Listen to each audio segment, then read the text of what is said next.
several weeks, I was having to preach from the floor because of my knee, and there were several reasons why I was anxious to get back up here. One is so people would start sitting closer to the front again, but good job, guys. But the other reason is because from the floor I couldn't see everybody.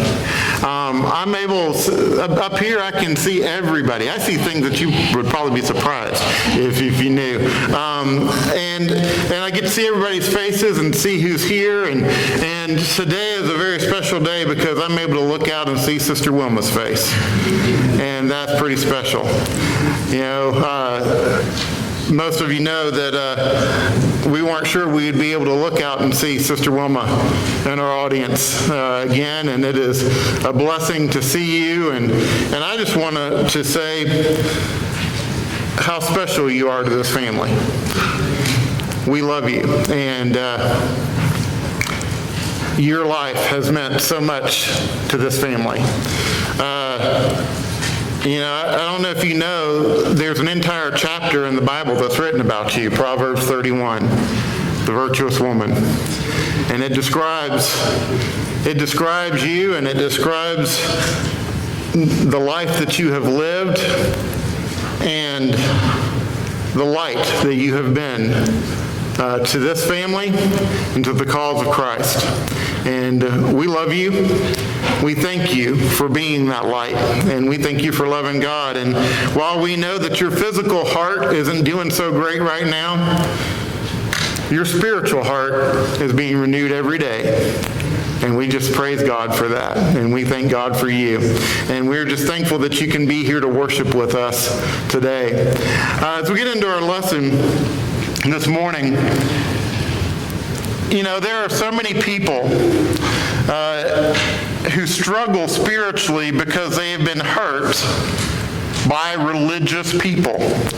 We don't typically term it that way. You typically hear people say they've been hurt by the church, right?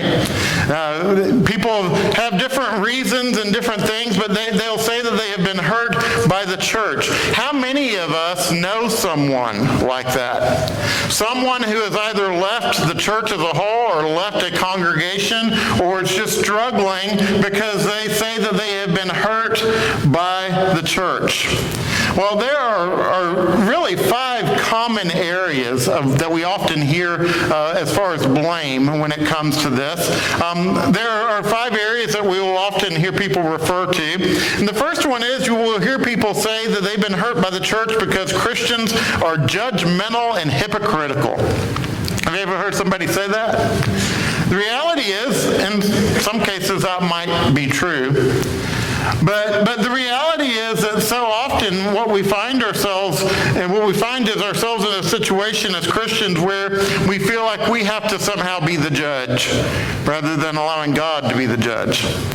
We find ourselves in a position where we feel like we have to be the policeman, and so we're trying to police everybody rather than just living the light of Christ, letting his light shine in our lives and letting that teach. And as a result, a lot of times people view the church as being judgmental and hypocritical. The second area that we'll sometimes hear people talk about is issues with leadership within the church. Now, we've been very blessed here at Pleasant Grove Road, but the reality is I've seen a lot of situations in the church through the years where leadership just has not been necessarily what it should have been. Or in some cases, the reality is leaders in the church, elders, preachers, and other positions of leadership, we're not perfect. Sometimes we make mistakes.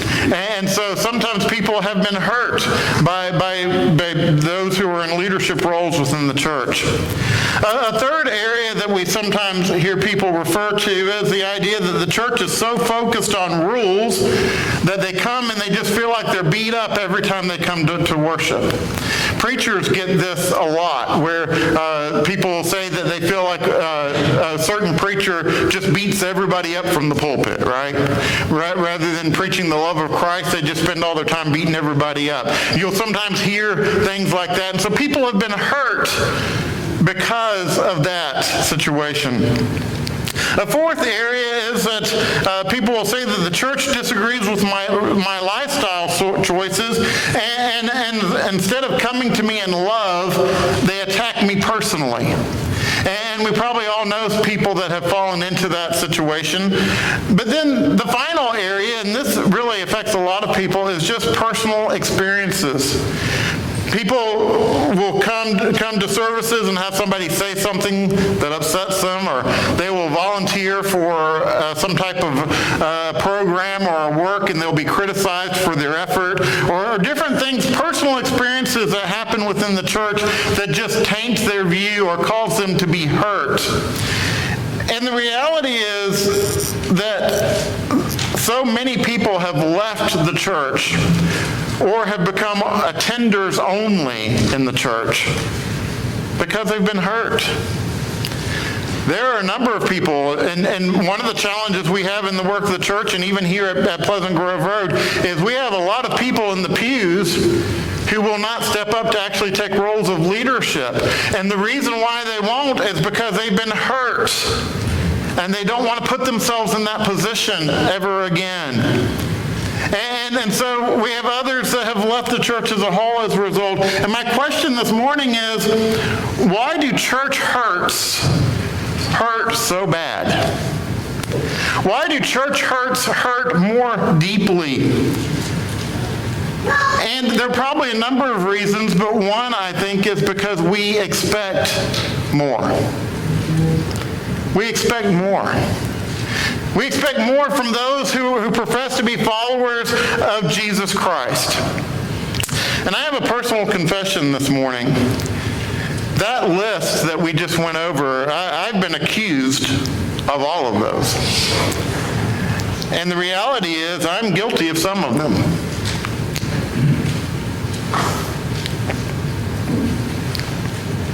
And all I can say from the bottom of my heart is, if I have ever hurt you because of any of those things, I am deeply sorry.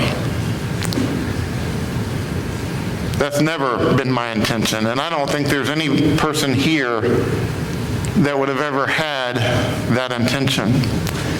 If you've been hurt in the church because of others, I'm very sorry you've had that experience.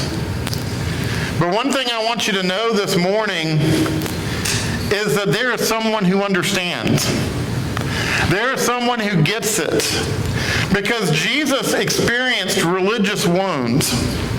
Jesus experienced attacks from religious people, people who were considered to be his brethren.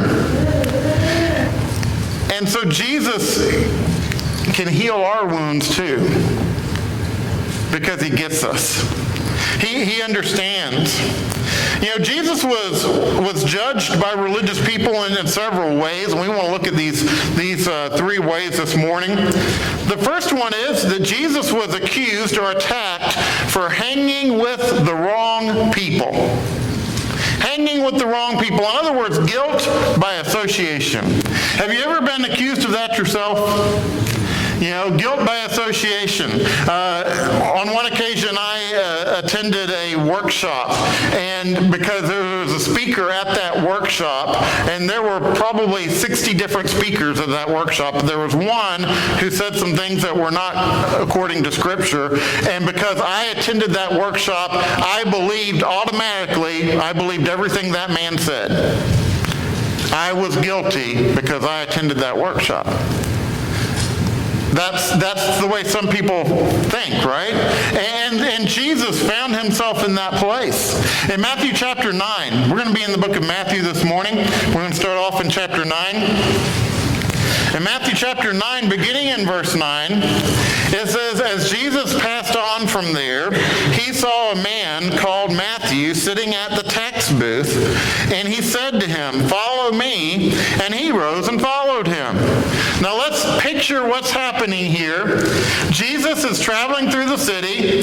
He comes across a man by the name of Matthew, who is a tax collector, sitting in his tax booth, collecting taxes, doing his job. Now, how many of us love to pay taxes? Most of us would say, no, we don't really enjoy that, right?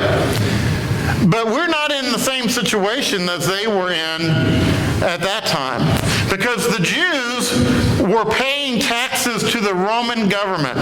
The Jews considered the Romans to be an invading force, an occupying force. It would be much like, I want you to imagine, and I'm not trying to make a statement today about the war in Ukraine or anything going on there, but I want you to imagine that Russia, after they finished with Ukraine, decided to come over and invade the United States, and were somehow successful in doing that. And so now Russia is occupying the United States. And so you and I have to pay about 40% of our income to the Russian government. And they have established Americans, they've given Americans the job to come around and force you to pay taxes to Russia, the money that's going to go back to support the Russian people, right? How excited would you be about that? And how would you feel towards, what attitude would you have towards the men and women who took the jobs, the Americans who took the jobs to come and force you to pay taxes to an occupying force? That's what was going on in Jerusalem. The Jews were paying taxes to the Romans, and the Romans had hired other Jews to come and force them to pay. And these tax collectors were working based on compensation. And so they were getting rich off of the backs of their fellow Jews. And Matthew was one of those guys. And so here's Matthew. If you were to ask any Jewish person in Jerusalem, they would have told you Matthew is a bad dude, right? And yet Jesus walks right up to his tax booth and says, "Follow me." And what does Matthew do? He closes up shop and follows Jesus. Verse 10. And as Jesus reclined at table in the house, behold, many tax collectors and sinners came and were reclining with Jesus and his disciples. And so here you have Jesus. He's reclining there. They would typically lie on pillows. They would have a low table. They would lie on pillows and recline there at the table to dine. And there is Jesus with his disciples. And not only is Matthew there, but then other tax collectors see that Jesus has invited Matthew, and so now they're joining in too. They're coming to see Jesus, and other sinners are coming to see Jesus. And Jesus is welcoming them all in and saying, "Come in," and they're all sitting there to dine with him. Verse 11. And when the Pharisees saw this, they said to his disciples, "Why does your teacher eat with tax collectors and sinners?" You know, we think that we live in a cancel culture today. We haven't seen anything compared to what it was like in Jerusalem during that time. The Pharisees controlled what people could say and what people couldn't say. There were strict punishments if they said anything that wasn't in accordance with what the Pharisees had authorized to be spoken. They authorized who you were allowed to eat with or who you were allowed to visit, what homes you could go into and what homes you could not go into. They even authorized who you were allowed to do business with. All of those things were controlled. And so here they see that Jesus is dining with tax collectors and sinners. And do they go to Jesus to address this? No. Don't you find it interesting that they chose to go to his disciples to say, "What is this man doing? What's going on?" I believe that they were very strategic in that. Because the reality is, if you want to take down an influencer, the very best thing that you can do is go after their followers. Because if an influencer loses all of his followers, guess what he also loses? His influence. Right? And so they went after the followers followers. They didn't go after Jesus. They went after his followers so that Jesus would lose his influence. But you see, the thing that they failed to recognize, the Pharisees failed to recognize, is that Jesus came to this earth to bring love and healing. And yet, here he is being criticized for being with the people who needed love and healing. Jesus addresses this beginning in verse 12, where it says, "But when he heard it, he said, 'Those who are well have no need of a physician, but those who are sick. Go and learn what this means. I desire mercy and not sacrifice. For I came not to call the righteous, but sinners.'" Jesus says, God did not send me into the world for people who think that they have it all together. He did not send me here for people who think they've got all their ducks in a row and that they've got all their needs met. God sent me into this world for people who need me. But then Jesus tells them to go back and study Hosea chapter 6 and verse 6, where it says, "I desire mercy and not sacrifice." You see, if you have a sacrifice but you do not have mercy, you've missed the whole point.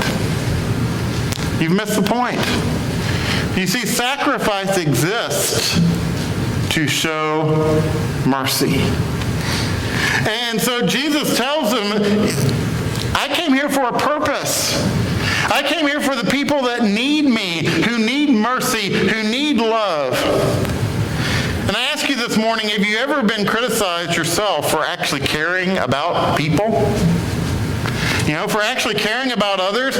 All you're trying to do is meet a need, but everyone is focused on what you're doing wrong rather than focusing on what you're trying to do right. What I want you to know this morning is if you've been hurt by people who've accused you of being with all the wrong people, Jesus gets us. He understands. It's important that we remember our purpose when we're reaching out to others. But Jesus understands what it is to try to seek the needs of those around us. And if you've been hurt that way this morning, Jesus understands that hurt. But there's a second area where Jesus was accused, and that was he was accused of not keeping the rules. In other words, you're not measuring up. We've got a standard, and you are not meeting that standard. Now, we're going to go forward a few chapters to Matthew chapter 12. Let's look at the first two verses. Matthew chapter 12, beginning in verse 1. It says, "At that time, Jesus went through the grain fields on the Sabbath. His disciples were hungry, and they began to pluck heads of grain and to eat. But when the Pharisees saw it, they said to him, 'Look, your disciples are doing what is not lawful to do on the Sabbath.'" Now, here's Jesus' disciples. They're walking with him through the grain fields, and these religious leaders suddenly pop up in the middle of the grain field. Now, my first question is, what are they doing in the grain field following Jesus and the disciples around? They were obviously trying to get Jesus at something. And so they're literally following Jesus and his disciples through the field. How many of you have one of those gotcha people in your life? One of those people that's just constantly saying, "I gotcha. You did that wrong. You did this wrong." That's what these religious leaders, these Pharisees were doing, is they were following Jesus around. They were trying to get him into something. And the disciples, they literally were just grabbing grain as they were walking. This is literally what they were doing. They're walking through the field. They grab a stalk of grain.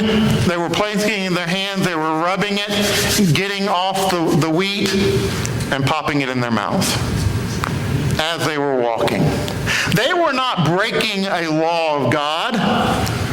Now the Jews, they had created all these extra rules. And they had created these extra rules to ensure that the people did not come close to violating God's law. God's law was actually pretty simple, but they made it so complicated because they wanted to make sure there's no way someone could break it. And so they added all these extra rules of things you could do and you could not do. And so what they had done is they had created this mold of what a faithful Jew looked like. And if you did not fit into that mold, you were out. And this was one of the things they had put there. And so here they criticize Jesus and his disciples because they're saying that Jesus led them to break the law. When in essence, all they were doing is grabbing a snack along the way. Have you ever been criticized for not fitting into the mold of what people think a Christian should look like? Of what people think that you should be? You know, you haven't violated the will of God. You just don't fit into that man-made mold. If that's you this morning, and if you've been hurt by that, Jesus understands. Jesus gets it because he's been through that. But then one final example this morning is that Jesus was accused of good things being done by a bad person. Good things being done by a bad person. In other words, we have made a decision about who you are, and no matter how much good you do, you're bad. It doesn't matter what good things you do in your life. We've decided you're bad, therefore you are bad. Let's go back to chapter 9 of Matthew and look at verses 32 through 34. It says, as they were going away, behold, a demon-oppressed man who was mute was brought to him. And when the demon had been cast out, the mute man spoke. And the crowds marveled, saying, never was anything like this seen in Israel. But the Pharisees said, he casts out demons by the prince of demons. Man, Jesus just can't win. Here, the Pharisees can't deny what happened. Jesus just cast a demon out of a man, and they can't deny that. But what they're basically saying here is anything that comes from you is of the devil, even if it appears to be good. Even if it looks good, it's not, because it came from you. Can you imagine living life that way? Where no matter what you do, it's bad because people have decided that you're bad? Have you ever known someone that people had just kind of made a decision about who they were? And no matter how hard they tried, and no matter how hard they tried to overcome it, no matter what good they did, it didn't matter because people had decided who they were. People had decided their character. That's what the Jews had done to Jesus. So if that's you today, Jesus understands. He gets it. You see, Jesus dealt with all kinds of hurt throughout his ministry. And I know that some of you have as well. I've experienced some in my own life. But the message this morning is that there is hope. Because Jesus experienced it and overcame it, he can help you as well. And the message this morning is there is hope. You can overcome these things because Jesus gets us. This morning as we close, I want us to spend just a few moments looking at some things to consider if you have been hurt. What are some practical things that you can do if this morning you're in that situation where you have been hurt within the church? Or perhaps you know someone who is struggling with this issue. 4 things this morning, and the lesson is yours. The first is this: we need to identify the true source of the hurt. The true source of the hurt. Where has it come from? Where has it come from? Because the reality is, when we generalize hurt, it is very hard to heal. But what most often we do is when we have been hurt by an individual, we say what? We've been hurt by the church. the church hasn't hurt you. A person, or maybe a small group of people have hurt you. It's not the church. The church was established by God. The church is perfect. We as people are not, but the church itself is. The church is not the ones who hurt you. There's a person in the church, or there may be some people in the church that have hurt you. But we can't begin to deal with the hurt until we acknowledge and identify the source of it. When you see, it's very easy to say that the church hurt me, because if I say the church hurt me, then what do I have to? Well, the only thing I have to do is either walk away from the church or go find another congregation, which a lot of people do, right?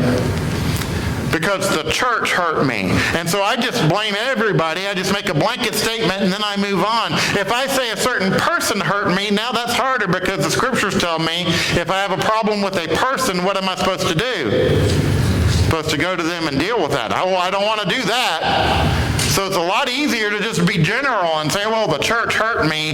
Let's move on. Right? We're never going to deal with the hurt until we identify the true source of our hurt. The second is this: we need to process our hurt with God. You see, most often, we only process our hurt with the offender in mind. We get mad at the congregation.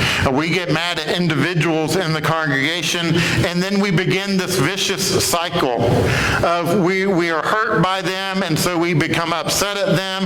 They do not respond in the way that we think that they should, so we get more hurt, we get more upset at them. Then they do not respond in the way that we think they should, and so what happens? This vicious cycle, right? Because we get in a loop, we get caught in this loop of hurt. But when we think outside of that loop and consider that God is actually the one that can help you heal, God is the one that can actually help you move on from that hurt, from that pain, that's when the true healing can begin.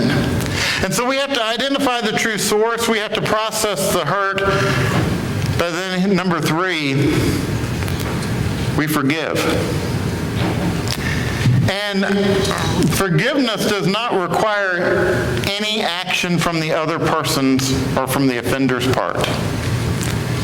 You see, I don't even have to go to them. They don't even have to know that I have forgiven them. Forgiveness is simply something that you can grant.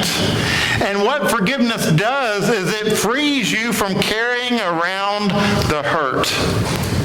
What forgiveness really is you saying, I'm not going to carry this burden anymore. I'm going to let it go. It's gone. And when we deal with hurt within the church and we carry it as a burden, it weights us down and it holds us back.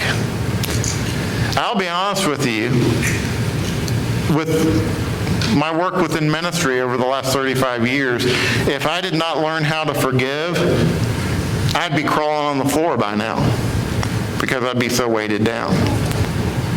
We have to learn to let these things go so that we can serve God.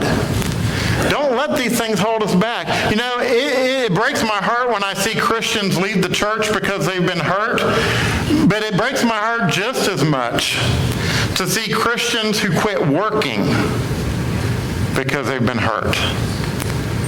There are so many Christian people who are filled with talent, who are sitting in the pews and have turned into attenders because they can't face the hurt. They can't face the pain. It holds us back. And so the first thing we have to do is we have to identify the hurt or the offender, or the source, The second thing is we have to process the hurt with God. Number 3, we have to forgive. And then number 4, and this is sometimes the most difficult, we've got to re-engage. The message this morning is that if you've been hurt and you're being held back because of that hurt, come back home. Come back home. Put yourself back in community. Put yourself back in relationship. Come back home. There are a lot of people who are in an auditorium on every Sunday morning sitting there who haven't come back home. Because there's more to being a part of the body of Christ than just being an attender. It's about living and walking with this body, being a part of a family. And so the message this morning is, if you have been hurt, identify the true source of that hurt. Process that hurt with God. Forgive. Move on. Re-engage. And come home. You see, the church will never move forward as we should until we understand how to deal with the hurt that we cause. The reality is we're all human beings. We sometimes say things we shouldn't. We sometimes do things that we shouldn't. And we hurt one another. But we're family.